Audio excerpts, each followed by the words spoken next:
إن الحمد لله نحمده ونستعينه ونؤمن به ونتوكل عليه ونعوذ بالله من شرور أنفسنا ومن سيئات أعمالنا من يهده الله فلا مضل له ومن يضلل فلا هادي له وأشهد أن لا إله إلا الله وحده لا شريك له وأشهد أن محمدًا عبده ورسوله اللهم صل وسلم وبارك وأنعم على عبدك ورسولك ونبيك محمد وعلى آله وأصحابه أجمعين يا أيها الذين آمنوا اتقوا الله حق تقاته ولا تموتن إلا وأنتم مسلمون يا أيها الناس اتقوا ربكم الذي خلقكم من نفس واحدة وخلق منها زوجها وبث منهما رجالا كثيرا ونساء واتقوا الله الذي تساءلون به والأرحام إن الله كان عليكم رقيبا يا أيها الذين آمنوا اتقوا الله وقولوا قولا سديدا يصلح لكم أعمالكم ويغفر لكم ذنوبكم ومن يطع الله ورسوله فقد فاز فوزا عظيما أما بعد فإن أصدق الحديث كتاب الله وخير الهدي هدي محمد صلى الله عليه وسلم وشر الأمور محدثاتها وكل محدثة بدعة وكل بدعة ضلالة وكل ضلالة في النار أعوذ بالله من الشيطان الرجيم بسم الله الرحمن الرحيم بل تؤثرون الحياة الدنيا والآخرة خير وأبقى إن هذا لفي الصحف الأولى صحف ابراہیم و موسیٰ۔ محترم حاضرین، عقیدہ آخرت یہ اسلام کے بنیادی عقائد میں سے ہے، اور اسلام کی بنیاد جن عقائد میں ہے ان میں ایک اہم ترین عقیدہ آخرت کا عقیدہ ہے۔ ایمان باللہ، ایمان بالرسالت، ایمان بالملائکہ، ایمان بالکتب، ایمان بالآخرہ اور ایمان بالقدر، یہ سب بنیادی چیزیں ہیں جن پر ایمان لائے بغیر کوئی دائرہ اسلام میں داخل نہیں ہوتا ہے۔ ان عقائد میں سب سے بنیادی اور اولین چیز ایمان باللہ ہے، اور باقی سب چیزیں اس کے نتیجے میں ہیں۔ انہیں میں عقیدہ آخرت کی اہمیت بہت زیادہ ہے، بلکہ عملی حیثیت سے اس کے اثرات بہت زیادہ پڑتے ہیں۔ ایمانی زندگی بن ہی نہیں سکتی ہے اگر آخرت کا عقیدہ مضبوط نہ ہو، اور آدمی کی زندگی کا رخ آخرت کی طرف نہ ہو۔ ایک مومن اور غیر مومن کی زندگی میں جو بنیادی اور جوہری فرق ہے وہ یہی ہے کہ ایک مومن کی زندگی کا جو رخ ہوتا ہے وہ آخرت کی طرف ہوتا ہے، اور غیر مومن جو ہوتا ہے اس کی ساری تگ و دو دنیا کے لیے ہوتی ہے۔ اس لیے اس کے سامنے باس بعد الموت کا کوئی تصور نہیں، آخرت میں جواب دہی کا کوئی تصور نہیں، تو جو کچھ ہے دنیا ہی ہے۔ تو اس کی دلچسپیاں، اس کی سرگرمیاں، اس کی ترجیحات، اس کی دوڑ دھوپ، اس کی تگ و دو سب دنیا کے لیے۔ کلا بل تحبون العاجلہ وتذرون الآخرہ۔ منکرین آخرت سے خطاب کرتے ہوئے قرآن میں جگہ جگہ کہا گیا ہے کہ تمہارا حال یہ ہے کہ تم دنیا کی محبت میں گرفتار ہو اور آخرت کو تم نے نظر انداز کر دیا۔ تو مومن کے لیے یہ بہت ضروری ہے کہ وہ اپنی نگاہوں کے سامنے آخرت کو رکھے، آخرت کی جواب دہی کو رکھے، اور اس بات کو ہمیشہ ذہن میں رکھے کہ اس دنیا کی کوئی حیثیت نہیں ہے، یہ ایک عارضی جگہ ہے۔ اصل جو دارالقرار ہے وہ آخرت ہے۔ دنیا کی محبت میں اگر انسان گرفتار ہوگا تو اس کا کردار، اس کی زندگی، ہر چیز متاثر ہوگی۔ تو مومن ہمیشہ آخرت کو ترجیح دیتا ہے، اور دنیا کی محبت سے اپنے آپ کو بچانے کی کوشش کرتا ہے۔ زہد فی الدنیا، نبی کریم صلی اللہ علیہ وسلم نے فرمایا ہے لو کانت الدنیا تعدل جناح بعوضۃ ما سقى اللہ منہا کافرا شربۃ ماء، کہ اس دنیا کی زندگی کی حیثیت اور اس کی حقیقت اگر ایک مچھر کے پر کے برابر بھی ہوتی تو اللہ تعالیٰ ایک کافر اور سرکش کو ایک گھونٹ پانی بھی نہیں دیتا۔ یہاں تو سب کو ملتا ہے، سب کے لیے ہے، دارالامتحان ہے، یہ عارضی جگہ ہے، یہ دل لگانے کی جگہ نہیں ہے۔ تو یہاں اللہ تعالیٰ سب کو کھلاتا ہے، سب کو پلاتا ہے۔ نبی کریم صلی اللہ علیہ وسلم نے اپنی زندگی سے یہ سبق دیا ہے مسلمانوں کو کہ دنیا کی محبت میں کبھی گرفتار مت ہونا، اور اپنی منزل جو آخرت ہے اس کو کبھی بھولنا نہیں۔ ایک بار لوگوں نے کہا کہ ہم آپ کے لیے اچھا بستر تیار کر دیں، آپ چٹائی پہ سوتے ہیں اور آپ کے جسم پر چٹائی کے نشانات پڑ جاتے ہیں۔ تو آپ نے کہا مالی ولی دنیا انما مثلی فیہا کمثل راکب استظل تحت شجرۃ ثم راح وترکہا۔ آپ نے کہا مجھے دنیا سے کیا لینا دینا ہے، میری مثال تو دنیا میں ایسے ہی ہے کہ جیسے کوئی سوار اپنی منزل کی طرف جا رہا ہے، اور راستے میں تھوڑی دیر آرام کے لیے وہ ایک درخت کے سائے کے پاس اترا اور تھوڑی دیر آرام کیا، اس کے بعد پھر وہ اٹھا، اپنی سواری پہ بیٹھا، منزل کی طرف چل دیا۔ اب اگر کوئی سوار راستے کے درخت اور اس کے سائے سے متاثر ہو جائے اور وہیں آرام کرتا رہے اور اپنے سفر کو، اپنی منزل کو بھول جائے تو یہ بہت بڑی نادانی ہوگی، کبھی منزل کو نہیں پہنچ سکتا۔ تو آپ نے ایک بہترین مثال کے ذریعے سمجھایا کہ دنیا میں ہماری حیثیت ایسے ہی ہے کہ جیسے کوئی شہ سوار ہے اور وہ اپنی منزل کی طرف جا رہا ہے، راستے میں کہیں سایہ تھا، تھوڑی دیر کے لیے اترا، آرام کیا، پھر چل دیا۔ ثم راح وترکہا، اپنی منزل کی طرف رواں دواں ہو گیا اور اس درخت کے سائے کو اس نے چھوڑ دیا۔ تو یہی حیثیت دنیا کی ہے۔ دنیا ہمارے لیے یہ آخرت کی ایک منزل ہے، آخرت کی کھیتی ہمیں یہی تیار کرنی ہے، لیکن یہ ہمارا مقصد نہیں ہے۔ ہمیں جانا ہے آخرت، اور وہاں کی کامیابی حاصل کرنے کی ہمیں کوشش کرنی ہے۔ تو ہماری جد و جہد، ہماری تگ و دو، ہماری دلچسپی ہمیشہ آخرت کے پہلو سے ہونی چاہیے۔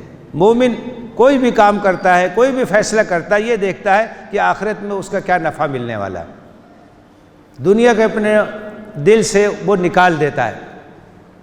حضرت عمر ابن خطاب رضی اللہ تعالیٰ عنہ ایک بار نبی صلی اللہ علیہ وسلم کے کمرے میں گئے۔ نبی صلی اللہ علیہ وسلم ازار پہنے ہوئے تھے، کندھے پہ چادر نہیں تھی، تو جس چٹائی پہ آپ لیٹے تھے اس کے نشانات آپ کی پیٹھ پہ پڑے ہوئے تھے۔ اور کمرے کا جائزہ لیا حضرت عمر نے تو کونے میں تھوڑا سا جو رکھا ہوا تھا، دیوار پہ تلوار لٹک رہی تھی، اور کوئی چیز نہیں تھی۔ تو حضرت عمر رونے لگے، ان کی آنکھوں سے آنسو جاری ہو گئے۔ نبی صلی اللہ علیہ وسلم نے کہا کیا بات ہے؟ تو انہوں نے کہا کہ اللہ کے رسول، میں دیکھ رہا ہوں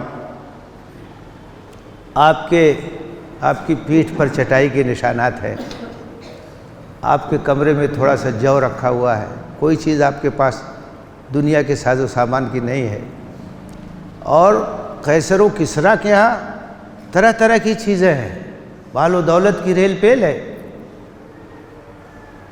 تو آپ نے کہا کہ عمر، کیا تم اس بات پہ راضی نہیں ہو کہ ان کے لیے دنیا ہو، ہمارے لیے آخرت ہو؟ یہ تو آزمائش کی جگہ ہے۔ اللہ تعالیٰ نے ہمارے لیے آخرت رکھی ہے، آخرت کی کامیابی رکھی ہے، تو دنیا کی چیزوں پر نظر ہمیں نہیں رکھنی چاہیے، اس کی محبت اپنے دل میں پالنے کی کوشش نہیں کرنی چاہیے۔ یہی کامیابی کا راز ہے۔ مسلمان کا رخ اگر آخرت کی طرف ہے تو وہ کامیاب ہے۔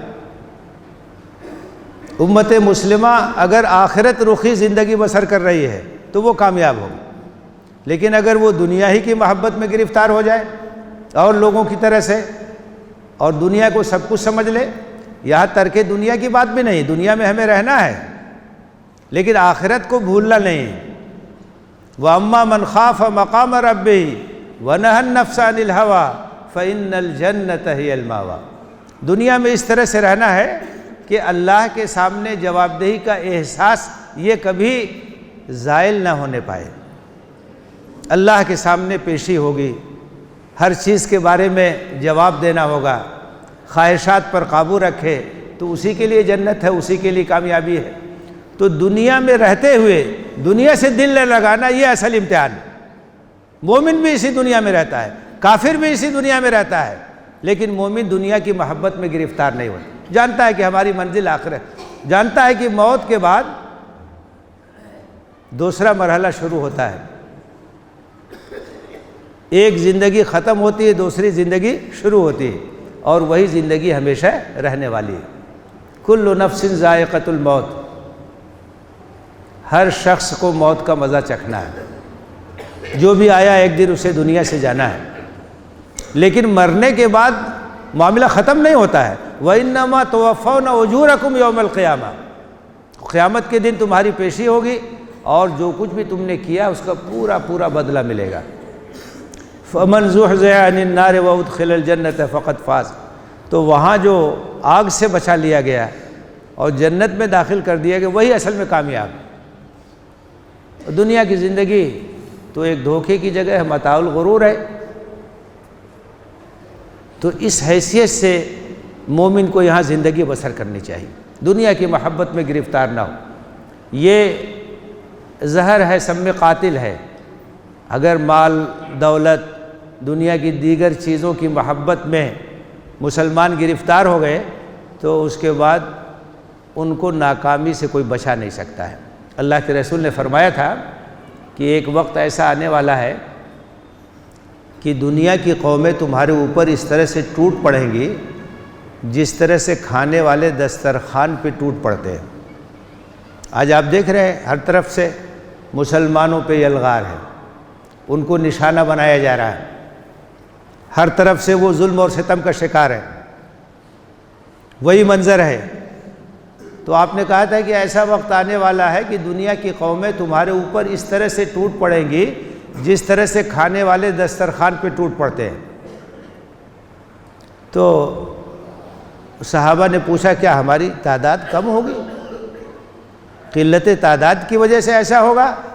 آپ نے کہا کہ نہیں ایسا نہیں ہے، تمہاری تعداد بہت ہوگی، تعداد کی کمی نہیں ہوگی، لیکن دشمنوں کے دل سے تمہارا رعب ختم ہو جائے گا اور تم کو وہن کی بیماری لگ جائے گی، وہن کی بیماری کا تم شکار ہو جاؤ گے۔ تو لوگوں نے پوچھا کہ وہن کی بیماری کیا چیز ہے؟ آپ نے کہا حب الدنیا و کراہیت الموت، دنیا کی محبت اور موت کا ڈر۔ یہ بیماری اگر لگ گئی تمہاری کوئی حیثیت نہیں رہے گی، تمہارا کوئی وزن نہیں رہے گا، دشمن تم پر حاوی ہو جائیں گے، تمہارا رعب و دبدبہ ختم ہو جائے گا، تمہاری عظمت ختم ہو جائے گی۔ حب الدنیا و کراہیت الموت، دنیا کی محبت، مال کی محبت، دولت کی محبت، لالچ، حرص، اس کا تم شکار ہو جاؤ گے۔ اور جب دنیا کی محبت میں انسان گرفتار ہوتا ہے تو وہ موت سے گھبراتا ہے، پھر بزدل ہو جاتا ہے، ڈرپوک ہو جاتا ہے۔ اور جب آخرت کا عقیدہ مضبوط ہوتا ہے اور دنیا کی محبت میں گرفتار نہیں ہوتا ہے تو وہ موت سے نہیں ڈرتا ہے۔ میدان جنگ میں وہ جاتا ہے تو کہتا ہے کہ مجھے جنت کی خوشبو آ رہی ہے۔ اگر اس کو نیزہ لگتا ہے تو اس کی زبان سے نکلتا فزت و رب الکعبہ، رب کعبہ کی قسم میں کامیاب ہو گیا۔ جس نے جان دی تھی اسی کے راستے میں جان چلی گئی، اس سے بڑھ کر کے کامیابی کیا ہو سکتی؟ حضرت خبیب کو پھانسی دی جا رہی تھی،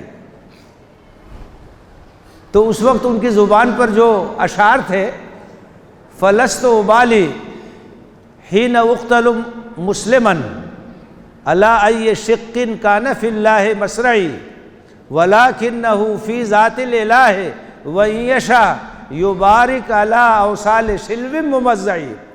مجھے کوئی پرواہ نہیں، جب میں اللہ کے راستے میں مارا جا رہا ہوں، میری جان اللہ کے راستے میں جا رہی ہے، تو مجھے اس کی کوئی پرواہ نہیں ہے کہ میں کس کروٹ گرتا ہوں، داہنے کروٹ گرتا ہوں کہ بائیں کروٹ گرتا ہوں، مجھے اس کی کوئی پرواہ نہیں، اس لیے کہ یہ قربانی اور یہ موت اللہ کے راستے میں ہے۔ اور اللہ تو جسم ٹکڑے ٹکڑے کر دیے جائیں پھر بھی وہی برکت دینے والا ہے، وہی شرف قبولیت سے نوازنے والا ہے۔ تو آخرت کا عقیدہ جب مضبوط ہوتا ہے تو موت کا ڈر ختم ہو جاتا ہے، اور انسان کو اس بات پر یقین ہوتا ہے کہ جس وقت اللہ تعالیٰ نے موت لکھی اسی وقت موت آئے گی۔ اگر موت کا وقت نہیں آیا ہے تو دنیا کے سب لوگ مل کر کے نقصان نہیں پہنچا سکتے۔ اللہ کے رسول صلی اللہ علیہ وسلم نے حضرت ابن عباس کو نصیحت کرتے ہوئے کہا تھا کہ اس بات کو یاد رکھو کہ ساری دنیا کے لوگ مل کے اگر تم کو نقصان پہنچانا چاہیں نہیں پہنچا سکتے مگر اتنا جتنا اللہ نے لکھ دیا ہے، اور ساری دنیا کے لوگ مل کے اگر تم کو نفع پہنچانا چاہیں نہیں پہنچا سکتے مگر اتنا جتنا اللہ نے لکھ دیا ہے۔ جفت الاقلام رفعت الصحف، قلم خشک ہو چکے ہیں، صحیفے اٹھا دیے گئے ہیں، فیصلہ اللہ نے لکھوا دیا ہے، اس کے خلاف کچھ نہیں ہو سکتا ہے۔ تو ایک مومن بہادر ہوتا ہے، آخرت پر یقین رکھنے والا، وہ بزدل نہیں ہوتا ہے، وہ گھبراتا نہیں، اور اللہ کے راستے میں جان دینا اپنے لیے سب سے بڑا شرف سمجھتا ہے، کیونکہ وہ شہادت کا مرتبہ ہے۔ مسلمان کا کام ہے کہ اپنی زندگی سے اللہ کے دین کی گواہی دے اور اس کے برحق ہونے کی گواہی دے۔ سب سے بڑی گواہی یہ ہے کہ اس راستے میں اپنا خون بہا دے، اسی لیے اسے شہید کہا جاتا ہے۔ شہید کے معنی گواہ۔ اللہ کے رسول فرماتے تھے کہ میری خواہش ہے اللہ کے راستے میں مارا جاؤں، پھر زندہ کیا جاؤں، پھر مارا جاؤں، پھر زندہ کیا جاؤں۔ یہ شہادت کا مرتبہ ہے۔ اور اللہ کے رسول نے فرمایا ہے کہ جنت میں جانے کے بعد کوئی دوبارہ دنیا میں آنے کی آرزو نہیں کرے گا۔ جنت تو نعمتوں کا مرکز ہے، وہاں تو تمام چیزیں ہیں، وہاں سے آنے کی آرزو کون کر سکتا ہے؟ کوئی تمنا نہیں کرے گا، لیکن شہید تمنا کرے گا، کیونکہ وہ جو شہادت کا مرتبہ دیکھے گا، بے پناہ اجر اور ثواب دیکھے گا، تو اس کی خواہش ہوگی کہ دوبارہ دنیا میں جاؤں، پھر اللہ کے راستے میں مارا جاؤں۔ شہید کی یہ تمنا ہوگی، شہید کی آرزو ہوگی کہ دوبارہ دنیا میں جاؤں اور پھر میری جان اللہ کے راستے میں کام آ جائے۔ تو مومن کی نگاہوں کے سامنے آخرت ہونی چاہیے، اور جب نگاہوں کے سامنے آخرت ہوگی تو پھر دنیا کی محبت سے وہ نجات پائے گا۔ یہ ایک پہچان ہے۔ اللہ کے رسول صلی اللہ علیہ وسلم کی زندگی کا مطالعہ اس پہلو سے کیجئے تو آپ کو کہیں دنیا سے رغبت نہیں نظر آئے گی۔ مال آ گیا تو جب تک تقسیم نہ ہو جائے پریشان رہتے تھے کہ جلدی سے تقسیم کر دیں۔ مرض الموت کی شدت ہے، چند دینار گھر میں تھے، آپ نے حضرت عائشہ سے کہا کہ اسے علی کے ہاں بھیجوا دو، تقسیم کروا دیں گے۔ اس کے بعد بے ہوش ہو گئے آپ، شدت تھی۔ تو حضرت عائشہ آپ کی تیمارداری میں مصروف ہے، پھر ہوش آیا، پھر پوچھا،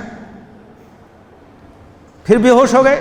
وہ جب تک وہ تقسیم نہیں ہو گیا اس وقت تک آپ کو قرار نہیں تھا۔ کبھی ان چیزوں سے آپ نے رغبت، اور اسی طرح سے آپ نے صحابہ کو تیار کیا، اور یہی جذبہ ان کے اندر پیدا کیا۔ غزوہ حنین کے بعد بہت مال غنیمت حاصل ہوا تھا، تو وادی کی وادی بھری ہوئی تھی، بکریوں سے اور بھیڑوں سے اور اونٹوں سے۔ نبی صلی اللہ علیہ وسلم نے حکمت کے تحت اس وقت یہ کیا کہ جو لوگ نئے نئے مسلمان ہوئے تھے فتح مکہ کے بعد، ان کو مضبوط کرنے کے لیے خوب دیا، خوب تقسیم کیا ان کے درمیان۔ انصار کے درمیان کچھ تبصرہ ہونے لگا کہ ہم کو نظر انداز کر دیا گیا ہے، اور یہ مکے کے لوگ جو ابھی ابھی مسلمان ہوئے ہیں ان کو جو ہے اتنے بڑی بڑی بخشش دی جا رہی ہے۔ اللہ کے رسول صلی اللہ علیہ وسلم کو معلوم ہوا۔ سیرت کا ایک کمال یہ بھی ہے کہ نازک لمحات میں جس طریقے سے اللہ کے رسول صلی اللہ علیہ وسلم کنٹرول کرتے تھے اور ان کی تربیت کرتے تھے، وہ بہت ہی نادر مثال ہے اس کی۔ وہ موقع بھی تھا، انصار جنہوں نے اتنی قربانی دی، ان کے اندر کچھ اس طرح کا جذبہ پیدا ہوا کہ ہم نظر انداز کیے جا رہے ہیں۔ اللہ کے رسول نے اکٹھا کیا، انصار اکٹھا ہو گئے، آپ نے ان کے درمیان تقریر کی۔ آپ نے کہا کہ تمہیں یاد ہے کہ تم گم کردہ راہ تھے، میں نے تم کو راہ دکھائی، تم منتشر تھے، میں نے تم کو اکٹھا کیا، تمہارے درمیان اتحاد قائم کیا۔ انہوں نے کہا کہ ہاں۔ آپ نے کہا نہیں، تم یہ بھی کہہ سکتے ہو آپ کے لیے کوئی جائے پناہ نہیں تھی، ہم نے پناہ دی، کوئی آپ کی مدد نہیں کر رہا تھا، ہم نے آپ کی مدد کی، اور تم برحق ہو گئے۔ انصار، تمہیں کیا ہو گیا ہے؟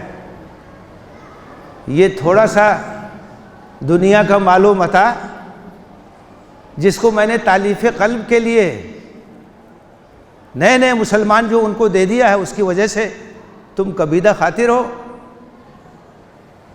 کیا تم اس بات کو پسند نہیں کرتے ہو کہ لوگ بھیڑ اور بکریاں لے کے جائیں اور تم اللہ کے رسول کو اپنے ساتھ لکھتے؟